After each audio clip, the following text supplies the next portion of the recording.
It is a joy and a delight to be here. As she has mentioned, I am still teaching at Indiana Wesleyan at the Wesley Seminary there. It is the first ever seminary for the Wesleyan Church. TWC is their acronym. For the Wesleyan Church, this is the first time that they have ever had their own seminary. And we are a little over 10 years old. We are ATS accredited and Higher Learning Commission and every other kind of commission you can imagine, and have gone from 0 to 500 students in 10 years' time. Yeah. At a time when they say the seminaries are dying, here we are, we're busting out at the seams, can barely find enough professors to staff the courses. We have an adjunct corps that's as big as an army. And I think one of the key distinctives is that we require spiritual formation every semester that the person is enrolled. So every semester that they're enrolled there, they are concurrently enrolled in a spiritual formation course, and we dig deep. 6 spiritual formation courses for the core of their, and a spiritual formation concentration should they be interested in going further. So as I look at the seminary there, and I wonder how they kept me. I think they didn't know who I was when they interviewed me.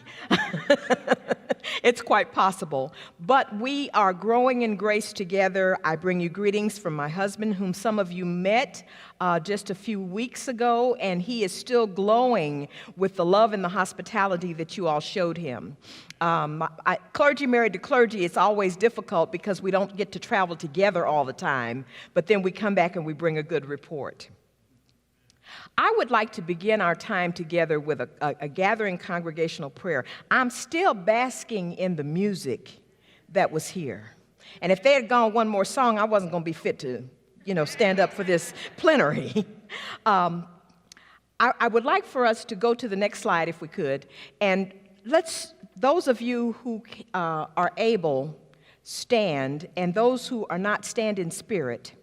And this is a unison prayer written by a young adult at the time when we had a consultation on what resources would look like for the Africana church. So let's just share them together. We do not gather today to look good. We do not gather today to see our friends. We do not gather today to get all the answers, but we gather at your feet, lean on your lap, and listen, waiting to hear how you dare us to move. If we could just do that last section together, but we gather at your feet, lean on your lap, and listen, waiting to hear how you dare us to move. Please be seated. Little background on this and Sienna Rouse, who is from I think the South Carolina Annual Conference. She was a young adult, age 24, when we had a writing consultation. And in that consultation, the question that we asked was, are we producing resources in the United Methodist Church? Because many of you know I worked for the Board of Discipleship for 10 years. Are we producing resources that help Black churches to worship with all their heart and soul?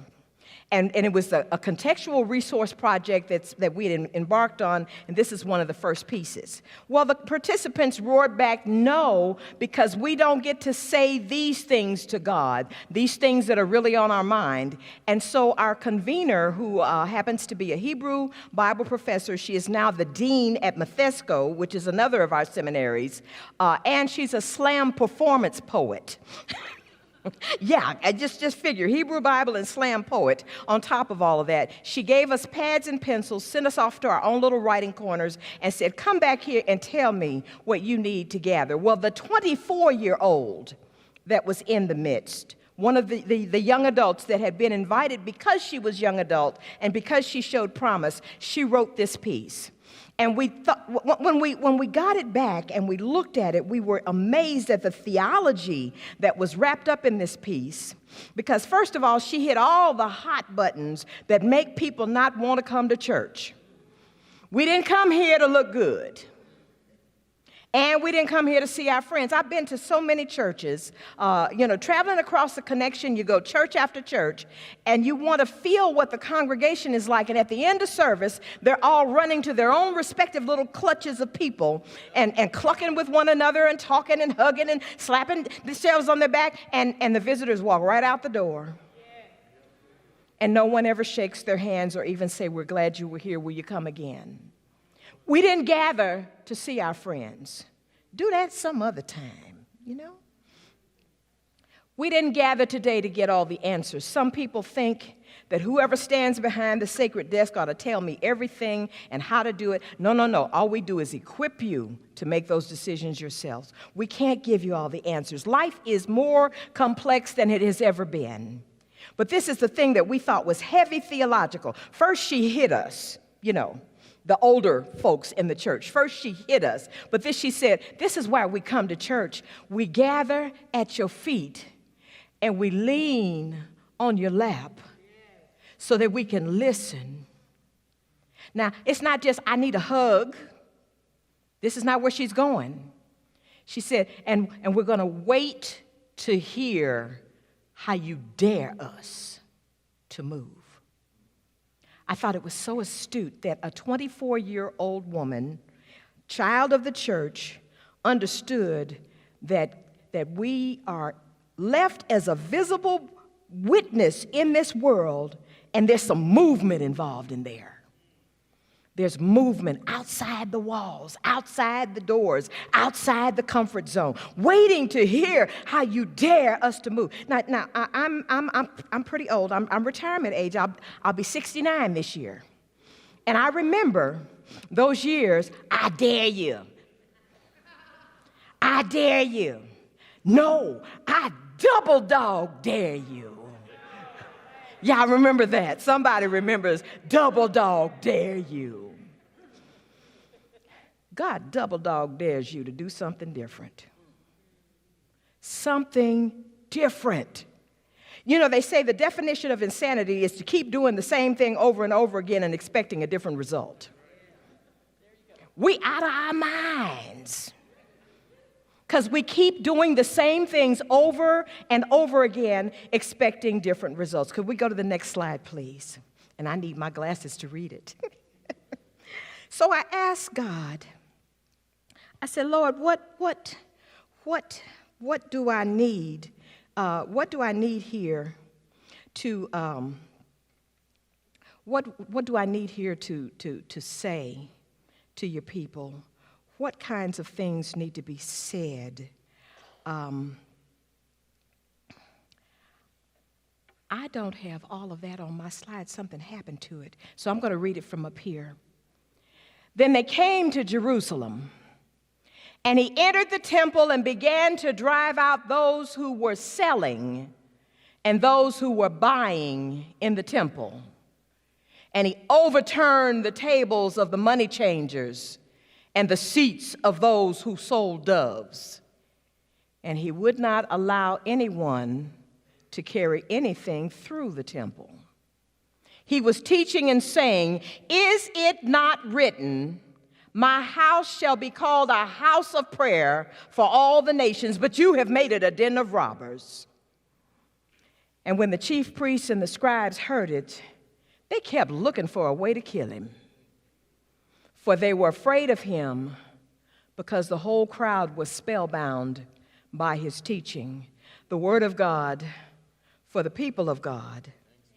Thanks be to God. I looked at this passage and I said, Lord, I'm visiting. Lord, I'm visiting. You want me to say what? Up in here, up in here?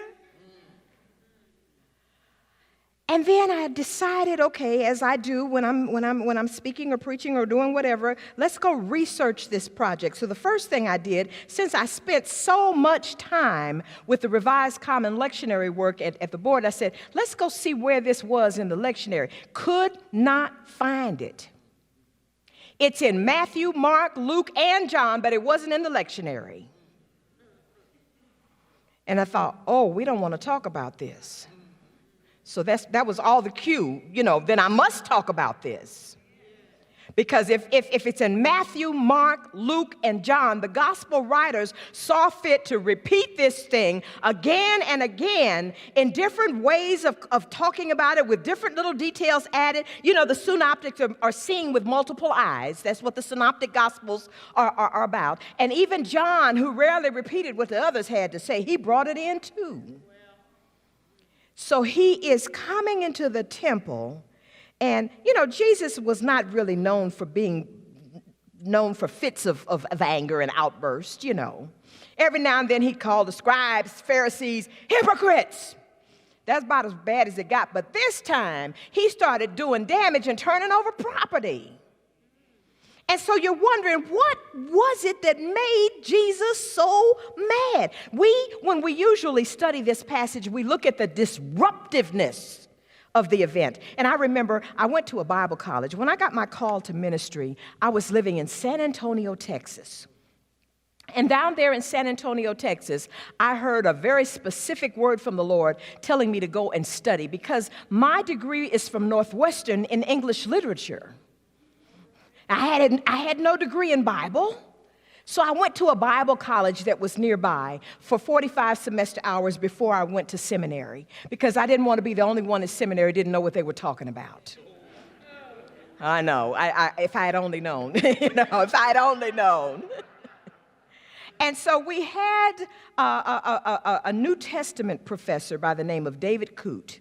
He was the son of a missionary. His father, who was a missionary, had founded this as a training school. And what it turned out to be was a feeder school for Wycliffe missionaries who did the Bible translations and all those kinds of things. So we were very heavy in Bible, which I appreciated because when I got to seminary, I had a leg up on a lot of my friends, you know.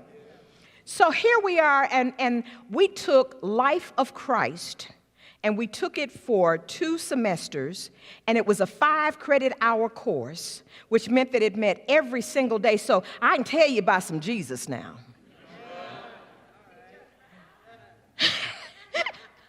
So we're taking Life of Christ, and the upperclassmen, class women, because there's men and women out at this place, the upper class persons are coming to us, and they said, has he jumped off the piano yet? Now, David was 60. Now, I'm not going to talk about 60 since I'm knocking on 70 pretty soon. But he was 60, and he was wiry, and he had those eyebrows that have a life of their own. He's thin and skinny and wiry with eyebrows like this, an angular face, you know, Clutch Cargo-like. Anybody know Clutch Cargo? Okay. And when he talked about this passage, and I won't do it because I've got on high heels and then they'll charge you.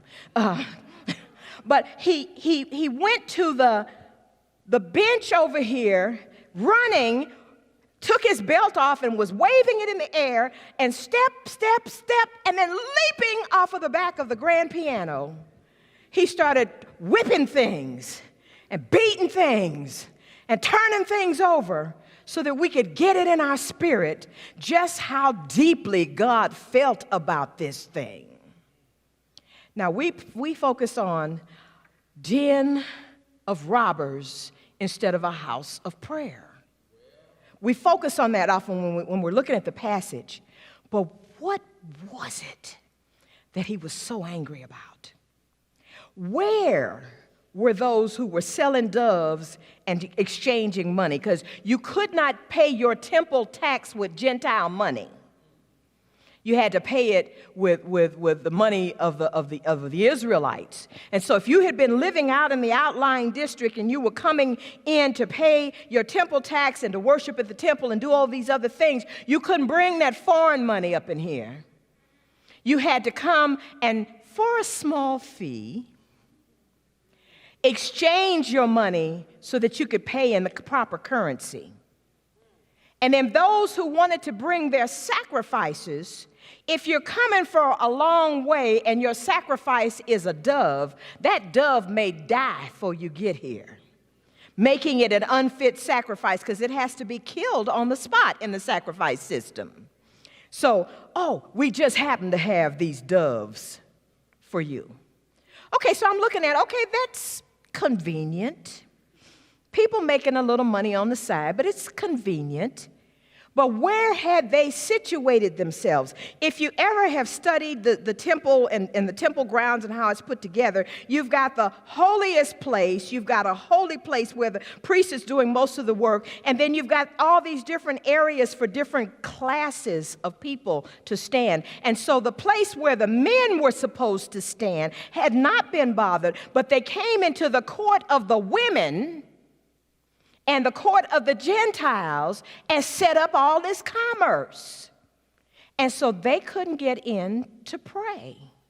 There was always provision made in God's house for the women to come, even though they were regarded almost like property, and for the Gentiles who don't even have the mark of circumcision, and who don't even the Gentiles, anyone from the nations should have been able to come in to at least the outermost edge, draw near to God, and yet they couldn't even get in because we selling doves and changing money.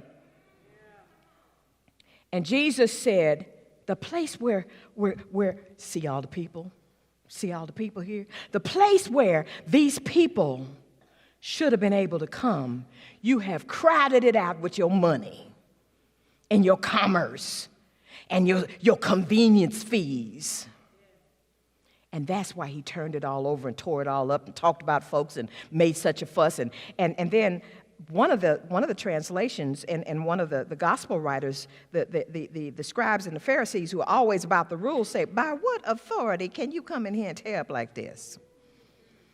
But they couldn't say anything, because the women who had been out here trying to catch a hearer of what's going on, and the Gentiles who had been even further back, go Jesus, because he's making a way for them to get in where people have made no thought of them. And why is that? Let's go to the next slide. Invisible.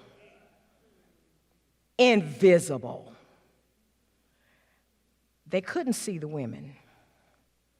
I remember when we were in Ghana, there was this big public service campaign going on, send your girl child to school. This was in the 90s.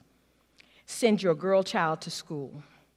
Times had gotten rough. Nkrumah had led that revolution that led them from being under the British to being a free nation on their own. And for a little while it worked. And then every British school child, every British Ghanaian school child will tell you that Kwame Nkrumah was deposed by the American CIA. They will tell you this. It's just a recitation that you get from them. So somehow or another, we meddled in that. I don't know what all the details were. But soon they began to not be able to care for the hospitals, not be able to care for the school systems, and all of that. And parents, on the average, a Ghanaian family has 6 children. So the parents had to decide, I can only send 1 or 2 children to school because there are uniforms involved, there are books involved, there are school fees involved. And so they usually chose the boy child to go to school. But there was this big campaign, send your girl child to school. And they said, oh no, why should we worry with the girl? She is only going to get married and have children, and then she won't use her education, but the boy. So it was saying, no, girls can do things too. And in that culture, they were trying to bring the girls out of invisibility. I believe in the time of the Bible, and the times of the Bible really matched up and squared with a lot of things that we were seeing when we served in Ghana. In the time of the Bible, the women and the girls and the babies and all of those people, they were invisible. Because a man could divorce his wife for any or every reason, even if he didn't like her cooking. The women were expendable and they were invisible. And Gentiles, some of the more devout people would get on the street corners and pray out loud. And that's what Jesus talked about too. You don't need to do your praying out loud on the corner. They'd say, Lord, I thank you that I am neither a woman nor a Gentile. Gentiles, invisible people. And so you've got these invisible people, even in Bible times, and you've got this vivid instance of Jesus coming in and tearing up everything, trying to make room for the people that they had considered disposable or invisible.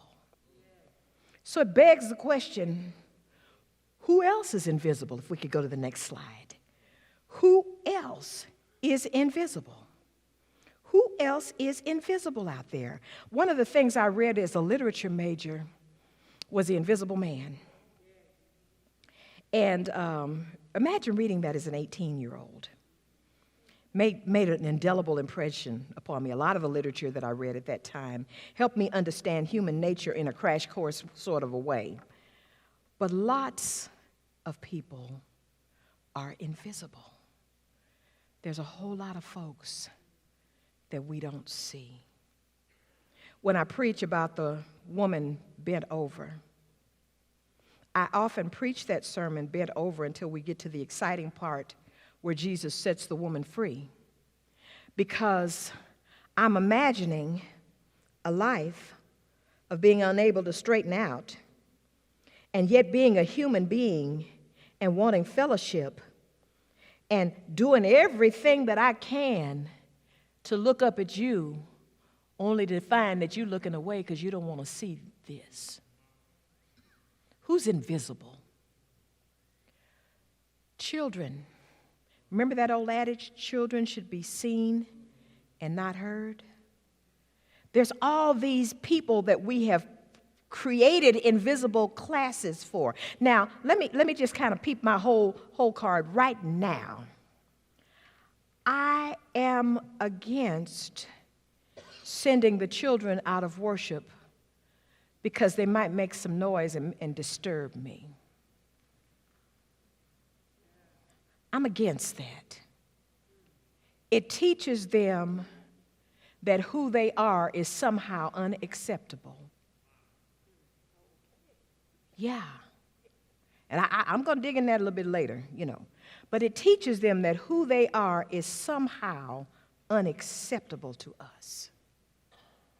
And then, why is it we open our buildings up to AA and NA and every other kind of A you can come up with? And yet those people do not come to church with us. I sat with a group of pastors in New York, and we were talking about such things a few years ago. And one man stood up, and he nearly turned over the table, one of the clergy persons that was there. And he began to pace the floor and wag at us. It is time for us to get the drunks out of the basement and bring them into the sanctuary. Invisible people. Now, folks who are invisible know that you don't want to see them. I've been invisible. I am some days even now. Depends on where I am. Folks who are invisible know that you don't want to see them. And so we got choices that we have to make. Do I somehow get into your line of sight, up in your face, and see if you're going to speak? Oh, yeah. Or do I relish the fact that I don't have to deal with the protocols because you can't see me anyway? I've been in United Methodist gatherings, and people have come and bumped my shoulder so hard walking past me that I thought they were going to knock me down a couple of times. And that let me know I'm invisible. And I weighed about 30 pounds more at the time this was happening. I'm invisible. Have you ever felt invisible?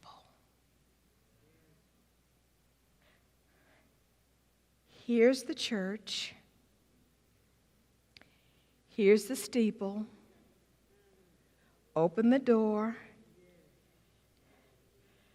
So many places we feel invisible. So many circumstances we feel invisible. And there are some who must remain invisible because if I become visible, I become unacceptable. If I tell you that somebody in my house has HIV. Had a preaching class in Indianapolis. and gave everybody the same assignment. We're going to preach on the 10 lepers, the one that came back, and we're going to do gratitude and, all of that. First girl got up, and she announced her sermon title, "What Shall We Do with the Leper in the House?" And revealed in front of God and everybody that her sister was HIV positive. She uncloaked. She trusted that class enough to have that conversation, but she uncloaked. Then, after we mopped up the tears from that sermon, here comes another little guy, the meekest, mildest student in the room. And I didn't expect this when I made the assignment. I'm going to just tell you straight up. And he comes up and he says, "I was diagnosed with HIV more than 10 years ago." And in his sermon, he exegeted the passage, and he told his story, and he told how he had to keep it to himself and remain invisible. So there's all these different classes of invisibility. Have we a church house big enough for the invisible to come in and have room to sit down? So I want to talk a little. Let's look at the next slide, just briefly for that one, and then go on to the next, to talk about what makes people so invisible these days. We talked about some of the usual suspects, but these days, the fact that there's a digital revolution going on, globalization is going on, postmodernism going on, and all of them affect the young people who are missing from our churches. They are all affected by that. Could we go to the next slide? So as we begin to look at just the whole issue, remember, Jesus didn't invent the words that he said when he cleansed the temple. He was quoting Isaiah, which says, "For my house shall be called a house of prayer for all peoples." And yet, next slide, modernity taught us how to categorize folks and how to put things in compartments and how to organize our thoughts in different ways. But now we are in post-modernity, next slide, where you can see the bottom of this slide. Maybe you can read it. You may have 2 degrees, but I read an article once on Wikipedia. In other words, I don't care about your book knowledge. I don't care about your degrees. I don't care about your credentials. I want to go with the wisdom of the crowd, because Wikipedia is crowdsourced, and it's the wisdom of the crowd. Next slide.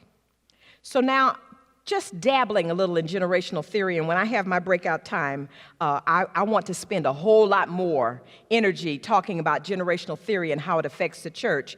You can look at some stereotypical visuals of what we think the generations in the church look like. Because here we can have all 5 of these generations sitting on one pew in your congregation. The traditionalist is the oldest one. They are usually patriotic. And so don't say anything against war unless you're ready to fight with them, They are usually patriotic, and they make up just 2% of the workforce today. A few of them are still working. Then baby boomers, that's my generation. 65% of baby boomers will be working past age 65 or do not plan to retire at all. I'm working at age 69, so there's case study there. Then you look at Generation X. Now, we can't get into a lot of this, but Generation X was the group that was disappointed because they went to college and they got the degree and they did not get the job. They followed the formula, but it didn't work for them. So Generation X, nearly 40% of them were latchkey children. That's kind of a new phenomenon coming up by their time. Then you look at the millennium, and the millennials are an anomaly. We'll talk more about that in the breakout session, but 95% of them own a smartphone. That's about right, because you see them on them all the time. Thumbs up. And then Generation Edge, and this, at the time that this was printed, this infographic was printed, they were called Edge because they're on the edge of things. Now they're calling them Generation Z, they're calling them Centennials, and we are waiting for them to name themselves. We're waiting for them to name themselves. They're in their teens and approaching 20 now. 57% of edgers say that they would rather save money than spend it. And they're not in for student debt. They're not lining up to get them a student loan because remember X raised edge. Remember, you skip a generation here. The Generation Xers, we went to college and we didn't get the job. And so their children are saying, well, I'm not putting up all that debt and I'm just saving my money. So we've got a youthquake going on. And this is the most recent Time magazine that came to my house. There might be another one by now. I've been away from home for about a week. But we've got a youthquake going on because remember when baby boomers were so big they had to keep building new kindergartens, then they had to build new middle schools, then they had to build new high schools, then they had to go and close kindergartens, and then they had to go and close middle schools and close high schools because this big glut of people went through. The generations that are coming through now are larger than the boomer generation was. So when a generation is that large, they make an impact on people in ways that you just can't even imagine. So we're finding with the youthquake, you know these two faces? Next slide. Do you know these two faces? We've got Malala down here, and we've got Greta Thunberg. And they're just children. They're still teenagers, and they are quaking the world. They are quaking the world. Next slide, I went to Forbes magazine, and this was just a few weeks ago, that they had under 18 young innovators who are changing the world. So these children from Forbes magazine are under 18, and we'll look at a couple of them and see what goes on. In the next slide here, well, they'll be all up there like the Brady Bunch. The guy up in the top in the chef coat is 14. He was the winner of MasterChef Junior, and he has a line of spice blends called Logan's Rub, which has expanded to include steak and egg seasonings, and also runs an underground supper club where he cooks for small parties, age 14.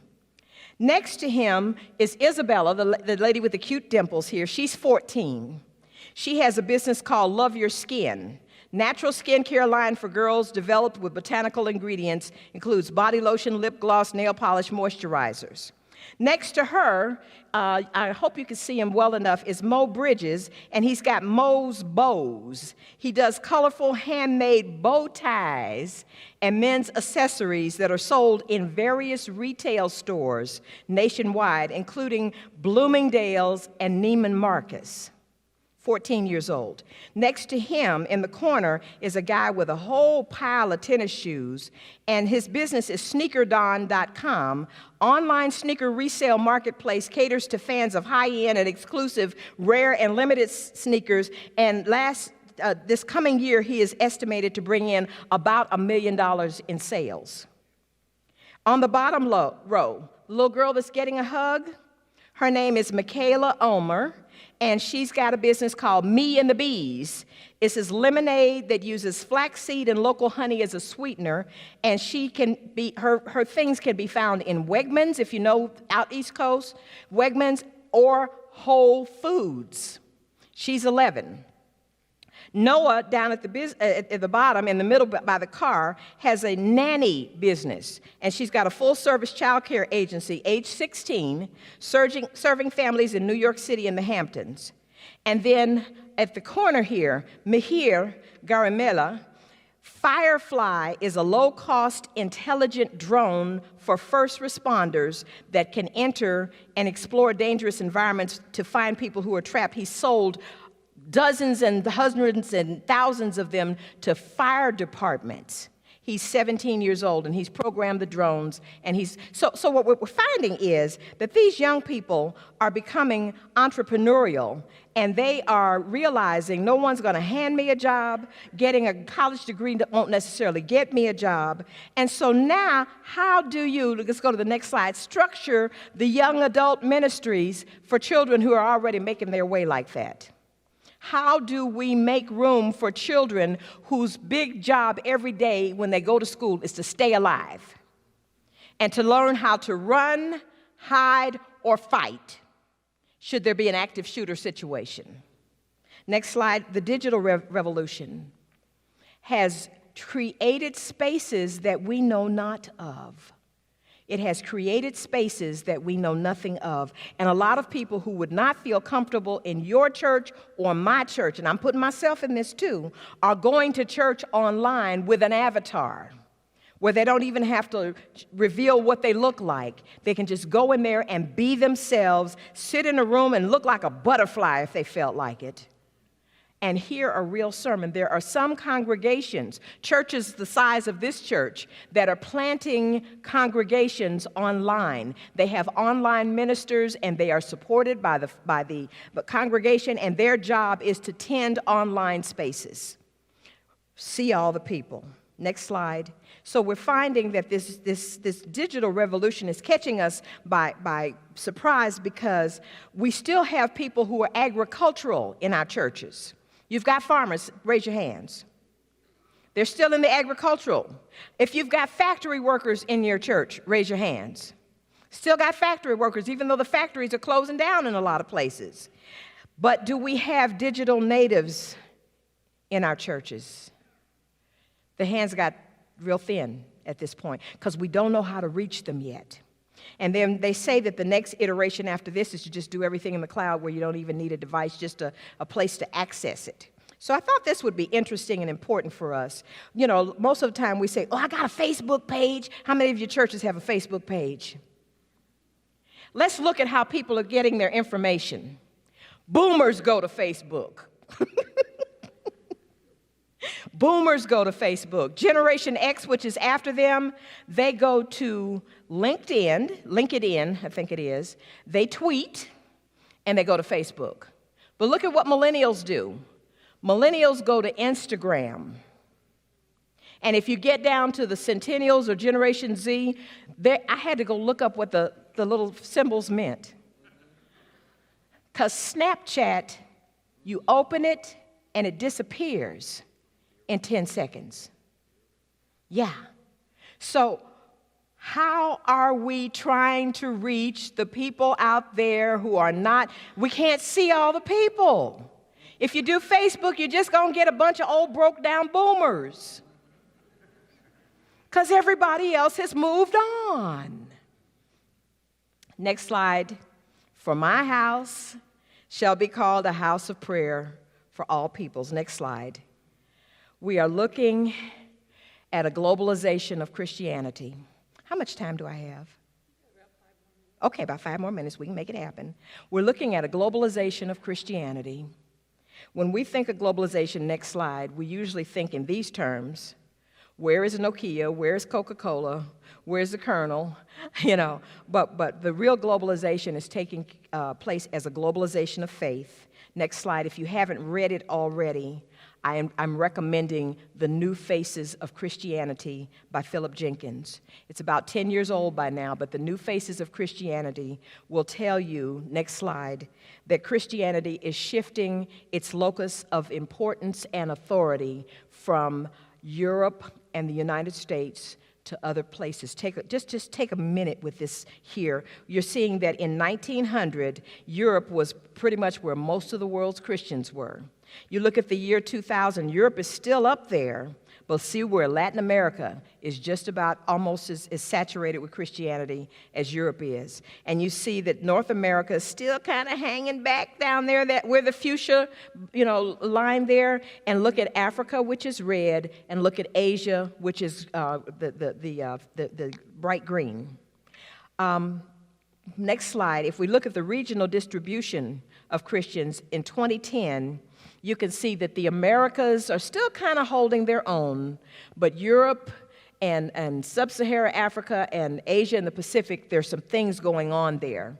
We won't bother with the next slide. I don't think you'll be able to see it, so we can whisk past it. But I want to go to the big pie chart in the middle with the UMC realities.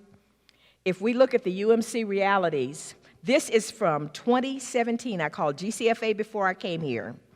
And I asked them, where are we right now with distribution?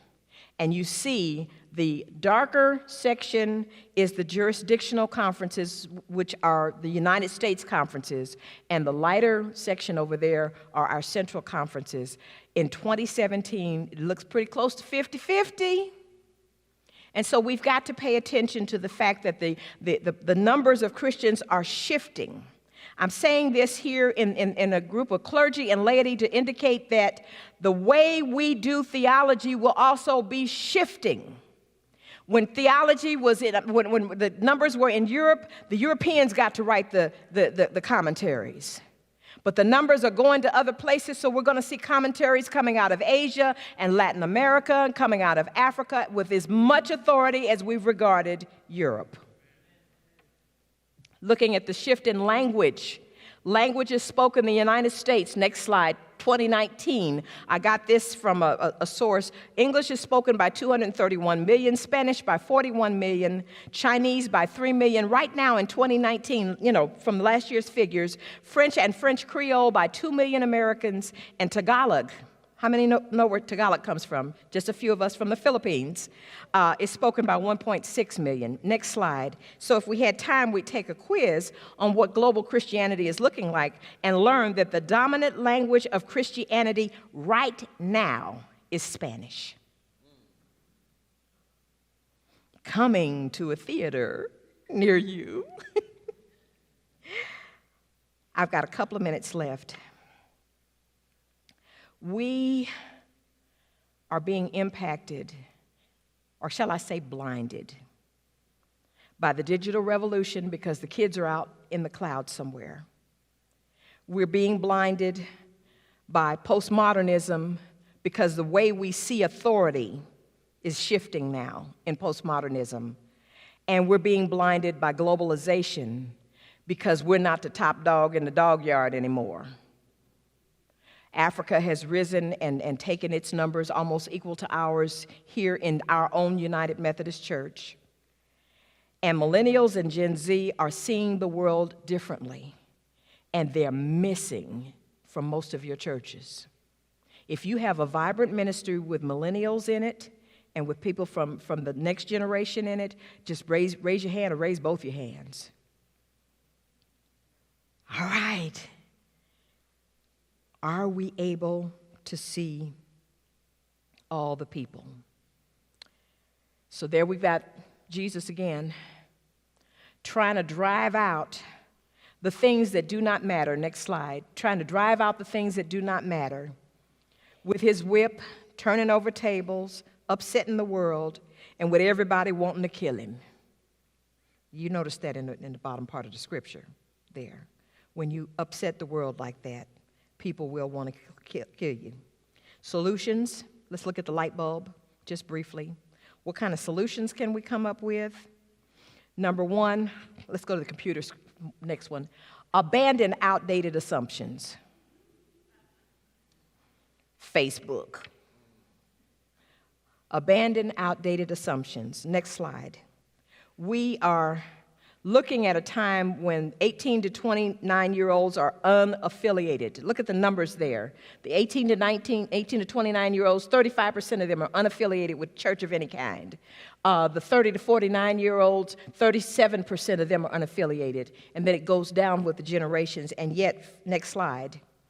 I heard about this while I was away in Alabama.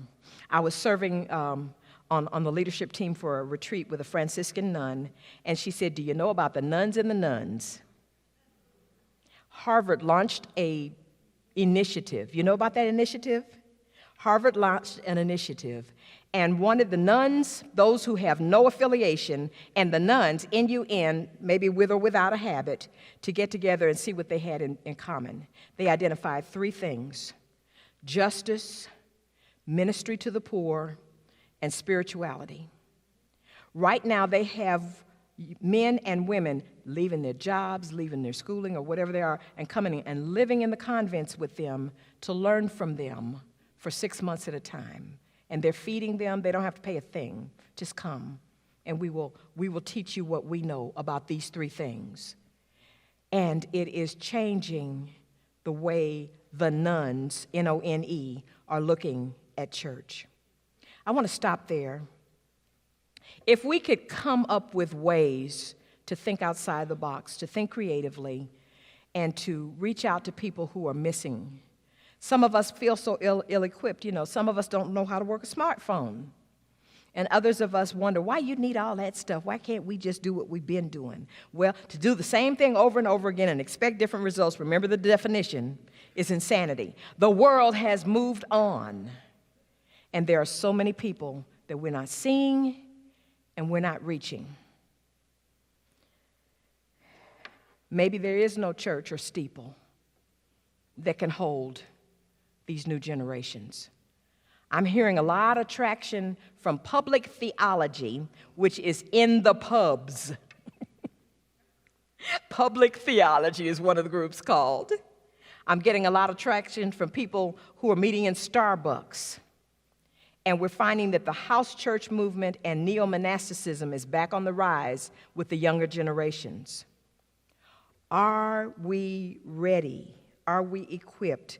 Are we willing? Let's go to the creativity slide and then to the very last slide as I close out for the day. Are we willing to do what's necessary to look for creative solutions? And then finally, can we resonate with Jesus? Next slide. Isaiah 56, which is what he was quoting when he was ranting in the temple. For my house shall be called a house of prayer for all people. Notice he said prayer, not the house of strumming. Hot buttons, step back. House of prayer for all people. Shall we pray? Amazing and everlasting God, we are here as your people in search of solutions. Help us to let go of anything that is blocking the door. And help us to learn how to open the doors, or to just take them off the hinges and let them stay open, so that your people can find their way into places of prayer. And Lord, while we're at it, teach us to pray. Teach us to pray beyond the patterned and programmed prayers that we've become so comfortable with. Teach us to fall on our faces and weep before you until we see the transition come. And teach us to regard one another. Regard one another as children of God, all on the same journey, just different places and stations in the journey, until we all come together in good faith and good harmony through Jesus Christ our Lord.